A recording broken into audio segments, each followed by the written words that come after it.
standing out against this tribal profiling of the Kikuyu. The people of Kenya yesterday did wonderful by saying that the Kikuyus should not be profiled.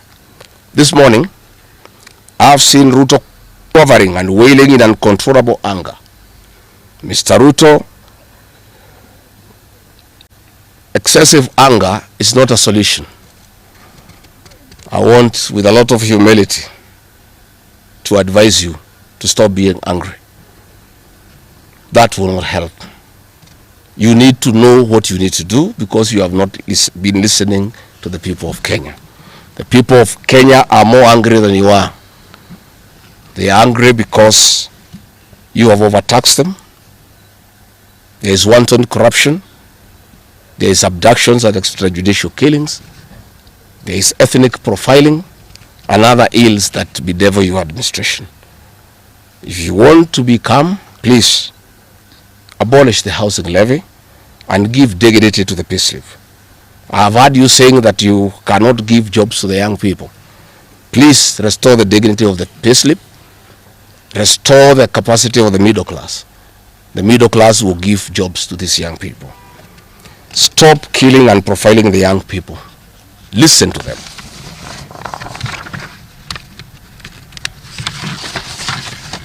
Stop abductions and extrajudicial killings.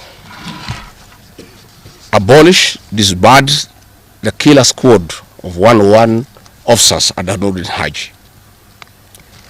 Give hustlers the jobs that you promised them. Mr. William Ruto, you are the one who promised. You cannot cry today that you have no solution, saying that other presidents have not been able to do it. You are the one who promised these young people. Stop police brutality. Stop abductions and illegal detentions.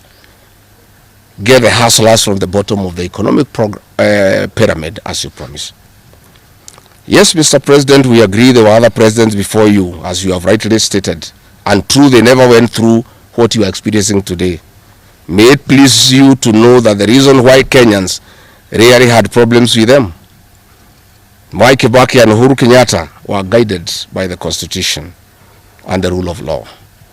They did not capture our constitutional institutions to work for them, instead of working for Kenyans. They never killed children. They never attempted to build churches in State House. They never organized militias to destroy people's property and kill them. That is why you have a problem. And we also want to remind you that Mwai Kibaki had a difficult time from you, William Ruto. Videos are everywhere. You cannot say that Mwai Kibaki did not face resistance. It's on record that you gave hell to President Kenyatta for 5 years. So it is hypocritical for you to allege that Mwai Kibaki and Uhuru Kenyatta had a very easy time. Most of the problems Mwai Kibaki and Uhuru Kenyatta had came from yourself, and it's on record. We want to advise you that the one-term movement is not getting you out of power outside the Constitution. Mr. President, nobody wants to throw you. Nobody wants to overthrow your government. Nobody wants you out of power through unconstitutional means. Mr. President, I and the people we work with are on record.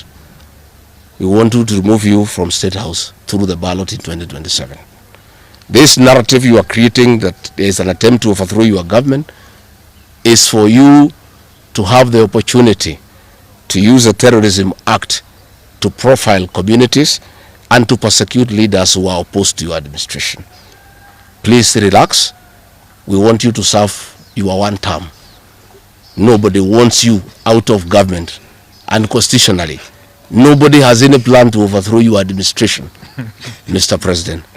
We want to face you on the ballot in August 2027. So just relax and stop crying wolf that anybody wants you out of office unconstitutionally. There is no leader here who is planning a coup, and none has the capacity, and nobody is interested. The leaders in this country, and indeed 95% of the Kenyan population, want to humiliate you at the ballot. They will relish that moment. None of them would want you to go out through any other method, unless, of course, you decided to resign on your own volition. So please stop creating this narrative. This narrative is to enable you to use anti-terrorism law to to persecute leaders and to persecute the Kikuyu community. If you speak out on